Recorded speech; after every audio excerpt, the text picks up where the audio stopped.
relates to children who are battling cancer.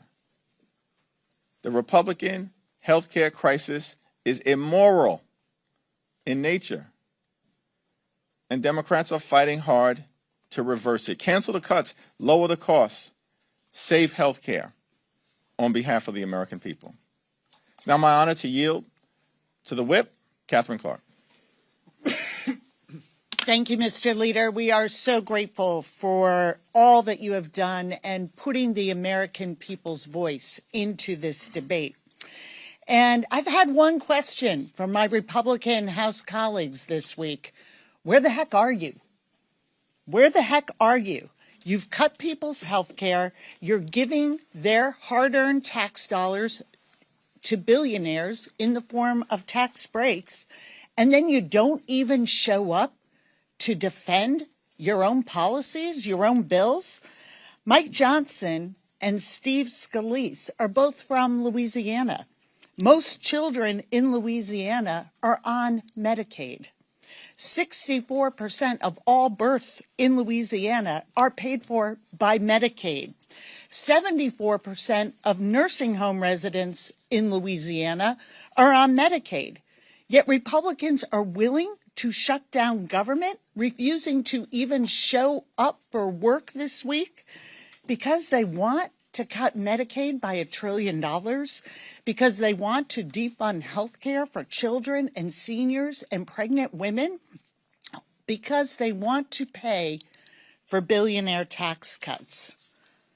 Well, Mike Johnson and Steve Scalise can fight for the billionaires. They can double down, if they so choose, on their lie about who we're fighting for. But we know who we're fighting for, and so do the American people.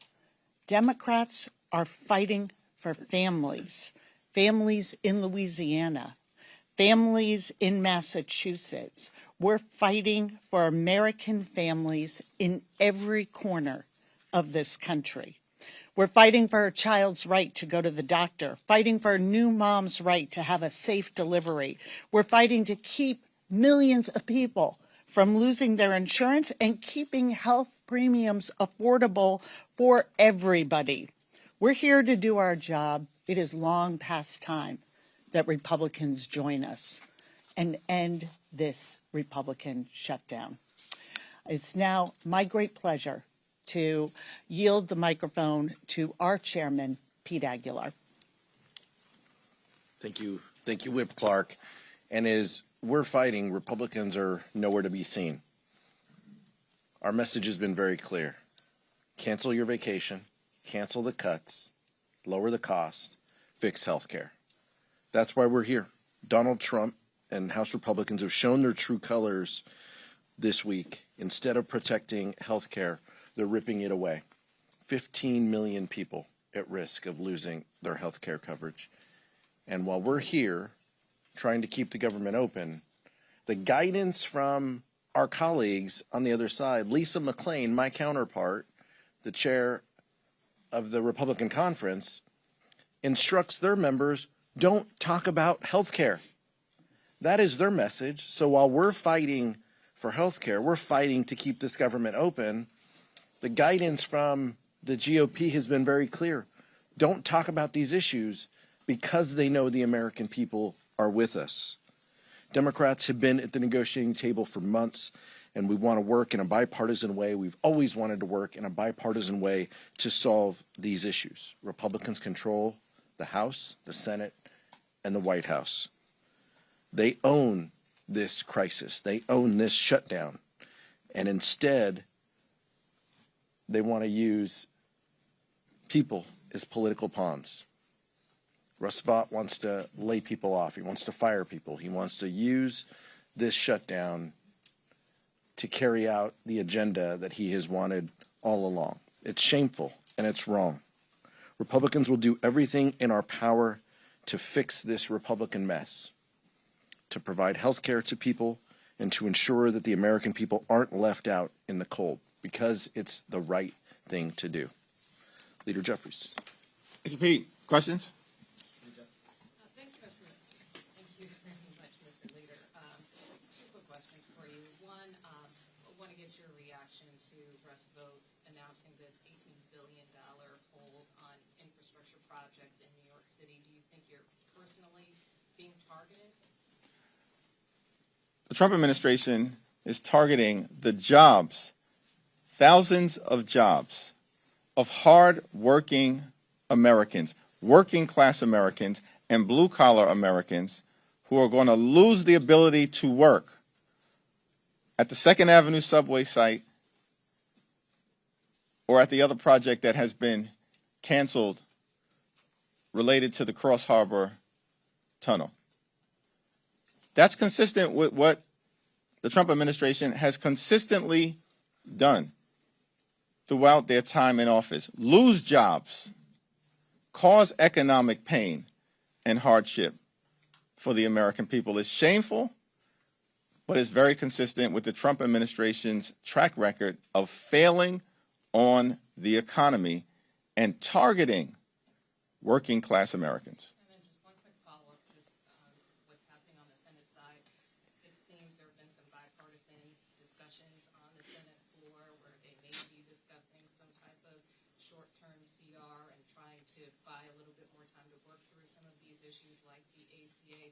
Have you been briefed on those discussions? Do you support what's happening in the other chamber? Haven't had a conversation with Leader Schumer about any developments on the Senate floor, but House Democrats and Senate Democrats remain consistent and in lockstep in defense of the health care of the American people, and that's not going to change. Leader Jeffries. Good afternoon. Jared Golden, as you know, was the only Democrat on your side of the aisle who voted for the original CR. He just put out a statement, said that the Democratic opposition to that was, quote, driven by the demands of hardball politics, driven by left-wing groups to make a show of opposition to President Trump. That's a pretty harsh statement from one of your own members. Do you refute that? House Democrats have consistently made clear that we will sit down with anyone at any time and any place to enter into a bipartisan agreement that makes life better for the American people. We will not support a partisan Republican spending bill that continues to gut the health care of everyday Americans. Health care is not a partisan issue. It's not a partisan issue. It's an American issue. And when you strip away health care from everyday Americans, that impacts Democrats, independents, and Republicans alike. When you strip away health care from the American people, as Republicans have done and want to continue to do, you're impacting people in rural America, in urban America, in the heartland of America, from coast to coast, and all points in between. This is not a partisan issue. Defending access to health care that's affordable, standing up for hospitals and nursing homes and community-based health clinics, that's not partisan. That's as American as baseball, motherhood, and apple pie. But you must disagree with Mr. Golden. Question? Mr. Leader, so Russ just spoke to House Republicans on a call, says that these firings are likely to start within the next 48 hours.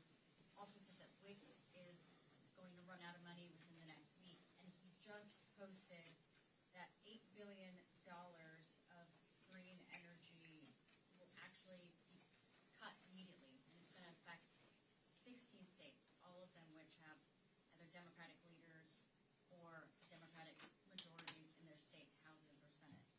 What's your response? These are all things that the Trump administration has been doing since January 20th. The mass firings of federal workers, Trump administration has been engaging in this since January 20th. Targeting the clean energy economy, Republicans have been doing that since January 20th and assaulted the clean energy economy and the creation of good-paying American jobs in their one big, ugly bill. Trump administration has been killing jobs. This is a job-killing administration. Job creation is down, but you know what's up? Costs. They promised to lower costs on day one.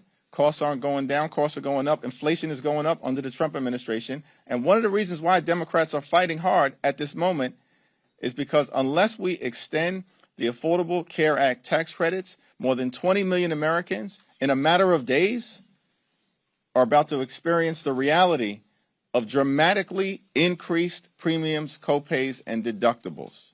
Many of them will experience medical bankruptcy as a result. That's why Democrats are fighting hard on behalf of everyday Americans. I'll yield to Catherine to talk about the WIC issue. But in every other shutdown that Republicans have caused, including in the 35-day shutdown that Donald Trump presided over in 2018 and 2019, funding for women, infants, and children, their health, their nutrition, and their well-being was maintained. It was maintained. In every other shutdown, the reason why the Trump administration is threatening now to cut funding for women, infants, and children is because they can't stand that program. They're on the side of their billionaire buddies. They've been running the largest pay-to-play scheme in American history. And Exhibit A of that was their one big ugly bill, which is now law. Largest cut to Medicaid in American history. And they stole food from the mouths of hungry children, women, veterans, and seniors, and all of this was done to provide massive tax breaks to their billionaire donors.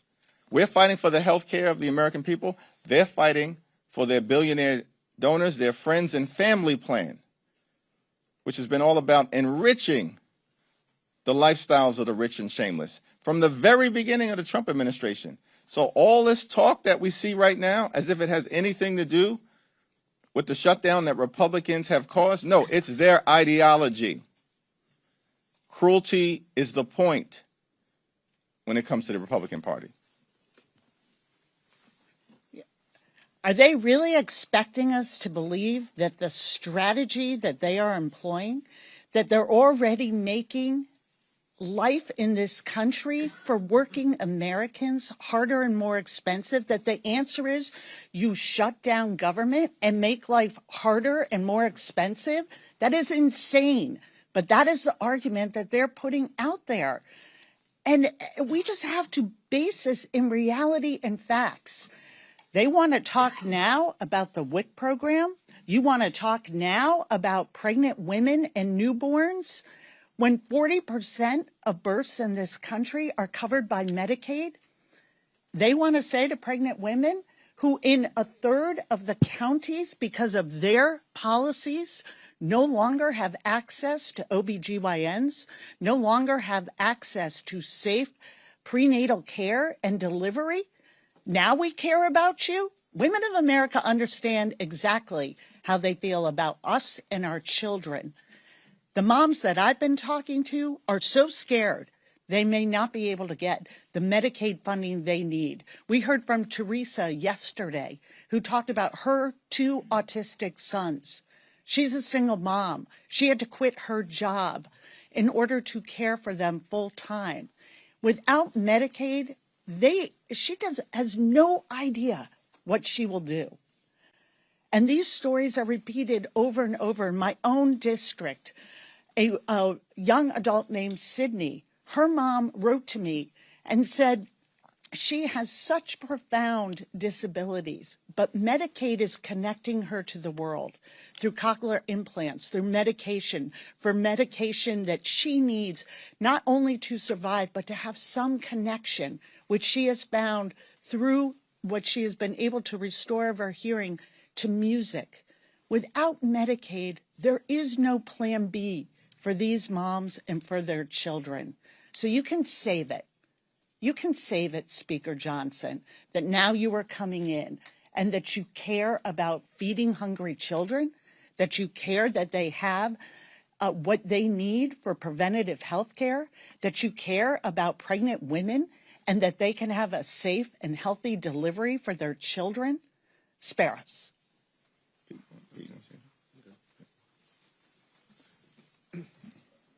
Yeah. I wanted to get your response to something Speaker Johnson said on a local radio show in Louisiana. He said the shutdown gives Republicans an opportunity to eliminate bloated, unnecessary federal programs, but they'd like to vote down but don't have the votes in the Senate. Quote, very hard to real Americans, but ultimately could be a benefit to the country for taxpayers if in this process we can get rid of some of the government bad. What's your response to the Speaker? everything that Donald Trump has said about the government shutting down, everything that Mike Johnson has said about the government shutting down, everything that the Trump administration has said about the government shutting down confirms the fact that Republicans are delighted to have shut down the government. Why? Because they want to continue to hurt everyday Americans. They want to continue to hurt children and families and women and hard-working American taxpayers. And certainly they want to continue to hurt civil servants who in many cases have served this country well, including in uniform, for decades. And the Trump administration and Mike Johnson and Donald Trump could care less, because cruelty is the point for them, and it's all about rewarding their billionaire donors in every way possible. Democrats are holding firm because we're standing up for the health care of everyday Americans. We're going to do that today. We're going to do that tomorrow. We're going to do that this week. We're going to do that next week. We're going to do that until this issue is resolved and we address the Republican health care crisis, because it's crushing the American people. There were 3 Senate Democrats who voted last night and today for the Republican continuing resolution. Are you confident in Leader Schumer's ability to hold back his caucus from voting for this? Yes. Thanks. You got it. With no Senate looking to vote at the moment, how long do you reckon this shutdown will go? We're here in Washington, D.C. The House Democratic leader, the whip, the chair of the caucus. We've been here all week. Republicans are missing in action, nowhere to be found, on vacation, scattered across the country and the world, spewing lies and articulating the Democratic position, but they don't even have the guts to be on Capitol Hill and debate us face to face. They don't even have the guts to do that, because they know there's no merit to the Republican position. And it's one of the reasons why, subsequent to that White House meeting, it's been radio silence from the Republicans. Do you think this will go longer than the previous shutdown, though? I think all of us, we're here, certainly Catherine and I, were here for the shutdown that took place in 2013. It was a 14-day government shutdown until Republicans finally came to their senses that they did not have public support for the cruelty they were inflicting on the American people, and then engaged in an unconditional surrender. Donald Trump presided over a 35-day government shutdown. All of us were here at the time, just entering into Democratic leadership. And then finally, Republicans realized the insanity of their position, and after 35 days, the government was reopened, and they engaged in an unconditional surrender. At this particular time, what we're fighting for is to protect the health care of the American people, which has been under relentless assault. These aren't facts and figures. This is about real Americans who've already been hurt by the relentless Republican assault on their health care. And now they're asking Democrats to participate in doing more damage to the quality of life of everyday Americans. And we're not interested.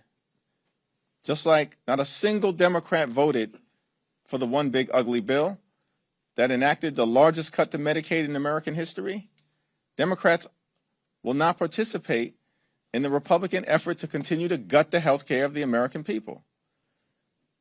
Vice President Vance says he wants to have a conversation. We're ready to have a conversation with any high-level member of the Trump administration. They just have to be prepared to act in good faith, not to talk about it, but to be about it, which means canceling the cuts, lowering the costs, saving the health care of the American people. Let me let Pete Aguilar get in. The American people are focused on this. They support our efforts to protect their health care funding, while J.D. Vance continues to spew lies while Republicans are scattered across the country. We're here. As the leader mentioned, we're here ready to negotiate, ready to discuss and debate, how we get out of this shutdown. This is a Republican-led shutdown, all because they have an inability to deal with the healthcare crisis and the affordability crisis that Americans are going through. That's what this is about. And the American people are supportive of this, and it's a shame that they continue to use every lever they can to extract pain. But to your question, Nicole, infrastructure jobs being affected, thousands of people potentially laid off. I'm guessing a lot of those people might live in New Jersey too. A lot of those workers who could be laid off. And folks in New Jersey will have a choice in 30 days. Do they want someone running for governor who supports Donald Trump, who supports delaying these infrastructure projects, or do they not? Those are some choices that employees will have to make and that working families will have to make. And I trust that they're going to make the right decision. Thank you, Mr. Leader. The Supreme Court last week greenlit Trump's pocket rescission. How do you approach negotiations, not just now, but in the appropriations process overall, when the executive has essentially permission to impound the funds that Congress is appropriating? It's a very important question, and the appropriations effort is being led in an incredible way on our side by Rosa DeLauro, partnering with Patty Murray on the Senate side.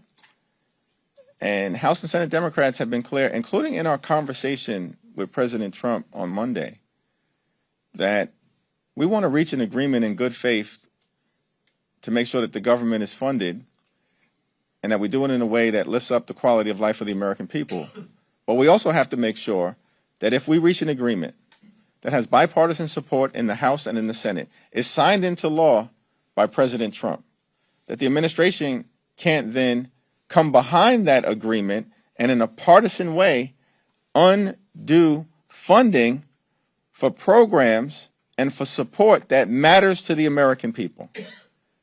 And we've articulated that to them very clearly, and also laid out that in the Democratic continuing resolution that would keep the government open for 30 days, that resolution can be passed right now.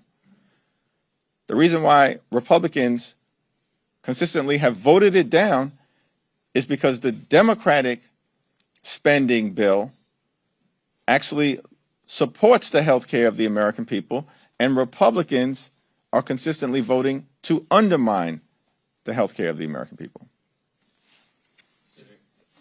Yep. Yep. This is just the first day of the shutdown, but I'm curious how you're thinking about its impact on the midterms. We are not thinking about its impact on the midterm elections. How much of this is about showing not just your voters, but the public, that you guys are willing to stand up to President Trump, the administration, and the sort of abnormalities of his governance versus just the narrow demands about ACA subsidies and Medicaid funding? I would disagree with the premise of that question. The health care of the American people is not a narrow demand. It's central to their quality of life. Mike Johnson in the Oval Office meeting kept saying that health care is an extraneous issue. And I had to make clear, excuse me, the health care of the American people is not an extraneous issue. It's central to their quality of life. Central to their quality of life. Children, older Americans, people with disabilities or chronic illnesses can die. Here in America, the wealthiest country in the history of the world, in the absence of everyday Americans having access to the health care that they need and deserve. The health care of the American people is central. Now, there are a lot of other challenges that we have to confront with the Trump administration, including, of course, its assault on the economy and the failure of Donald Trump and Republicans to actually lower the high cost of living. But that cost of living challenge is also central to the fight that we are having right now on Capitol Hill. Because healthcare premiums, copays, and deductibles are about to dramatically increase for tens of millions of Americans of every race and every region and every religion in this country. It's going to dramatically increase in an environment where America is already too expensive. And we can't allow that to happen. And time has run out in terms of Congress taking the steps necessary to extend the Affordable Care Act tax credits. Republicans keep delaying and delaying and delaying. Why? Because they don't want to provide affordable and accessible and high-quality health care to the American people. That's the Republican position, and it's been that way for a long period of time. It's the reason why we can't simply agree to have a conversation with the Trump administration or Republicans about the Affordable Care Act. Because why in the world would we trust these people, particularly as it relates to the Affordable Care Act, when they've been obsessed with killing Obamacare for the last 15 years? And because the American people have aggressively pushed back, they failed repeatedly. But that hasn't stopped them from continuing to try.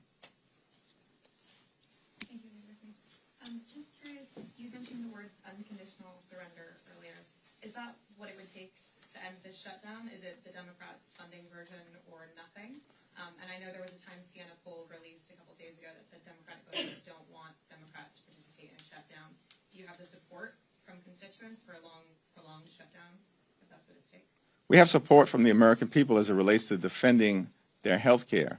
I mentioned the words unconditional surrender in the context of taking us down memory lane related to what happened in 2013, what happened in the 1990s, and what happened in 2018 and 2019. We're not interested in achieving any political result here. What we're interested in achieving is a substantive result to defend the health care of the American people. Catherine, please, you want to jump in? Yeah, I sort of want to go back to this question of how central health care is to people's lives. And those who say, like, this is somehow not at the core of the issue, or we should take a pinky swear, we'll get to health care someday soon, just not right now. Let's extend this budget for this point. Maybe they've had the privilege of never having that taste of fear in your mouth because you simply cannot afford to get your sick child the care they need.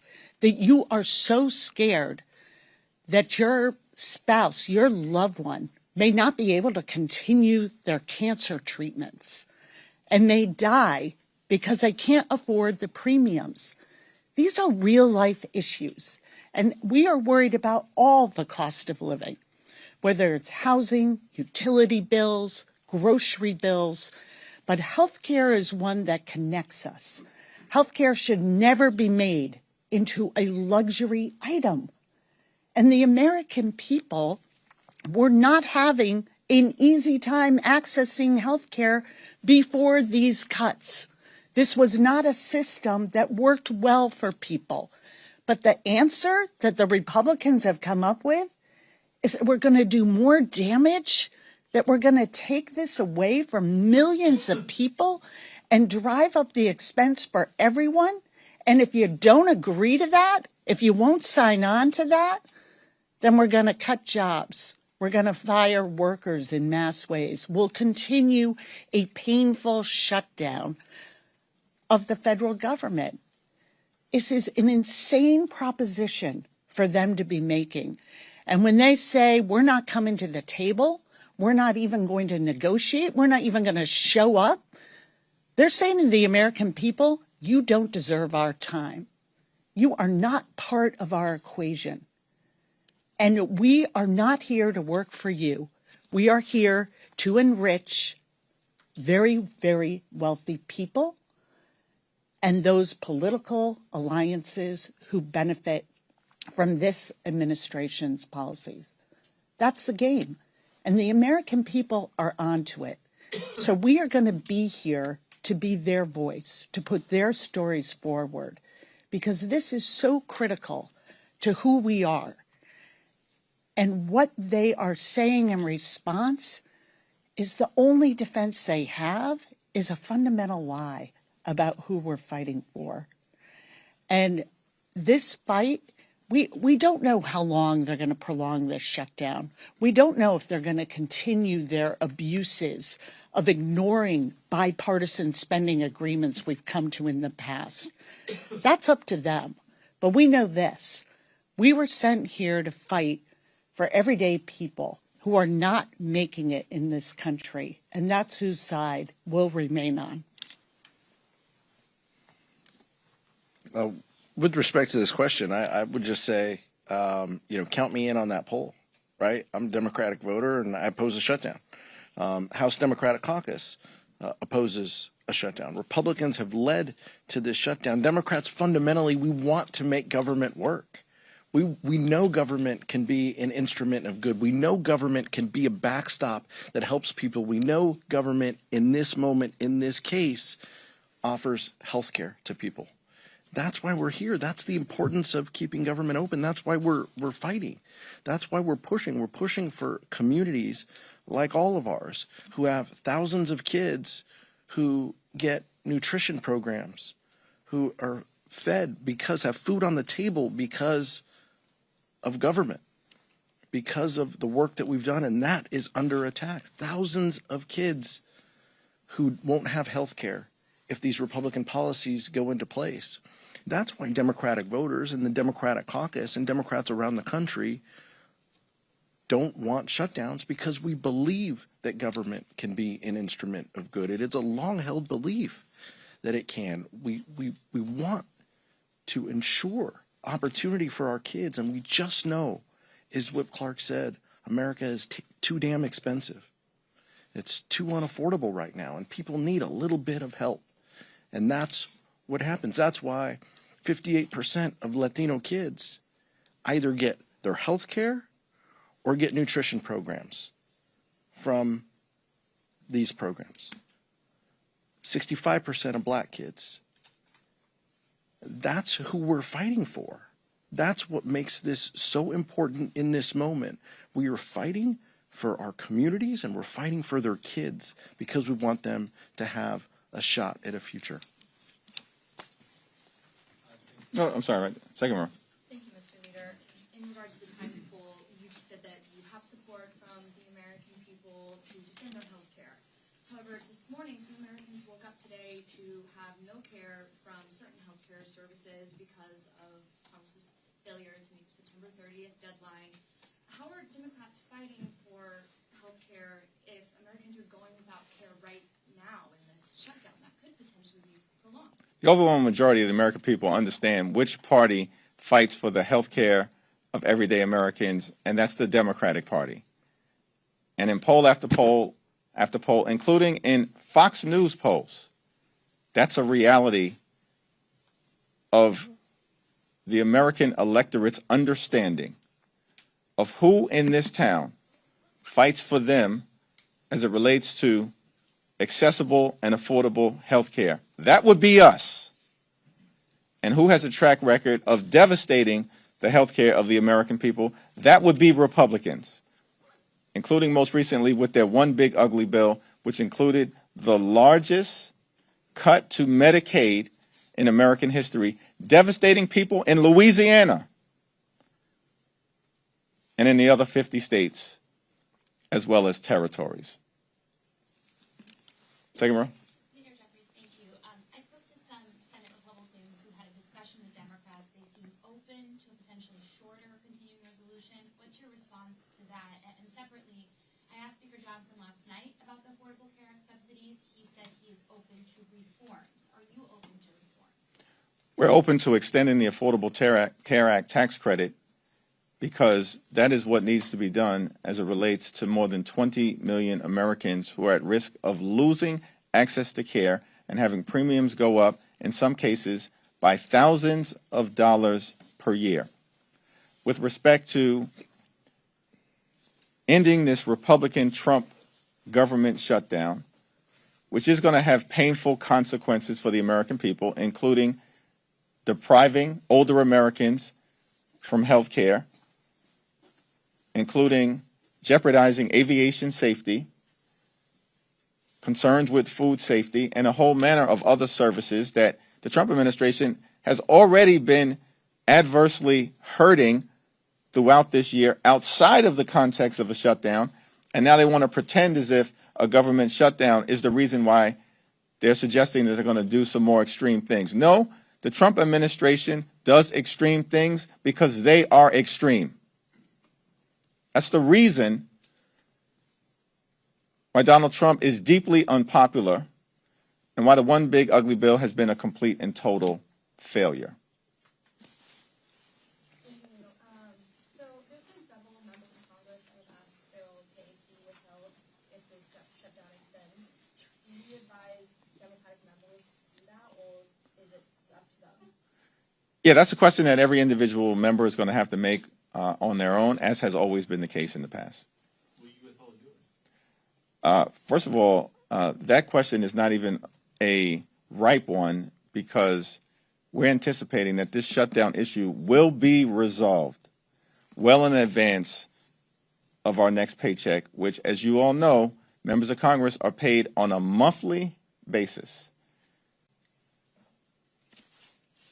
Mr. Leader, one of the talking points Republicans keep going to about this shutdown is they say the only reason this isn't a repeat of what happened in March with regards to the Senate is that Leader Schumer is afraid of your New York colleague, Congresswoman Nicosia. What's your response to that? Leader Schumer has taken a principled position, as has every single Democrat in the House and the Senate, related to opposing a partisan Republican spending bill that continues to gut the health care of the American people, and we want no part of it. Because the Trump administration has already done tremendous damage to the health, the safety, and the economic well-being of everyday Americans. We just need sensible Republicans to be willing to sit down and have a conversation with all of us that can include the administration about reaching a good faith agreement to reopen the government, to enact a spending bill that actually improves the quality of life of the American people and that addresses the painful, harmful, outrageous, and out of control Republican health care crisis that has been visited on the American people throughout this year. Thank you.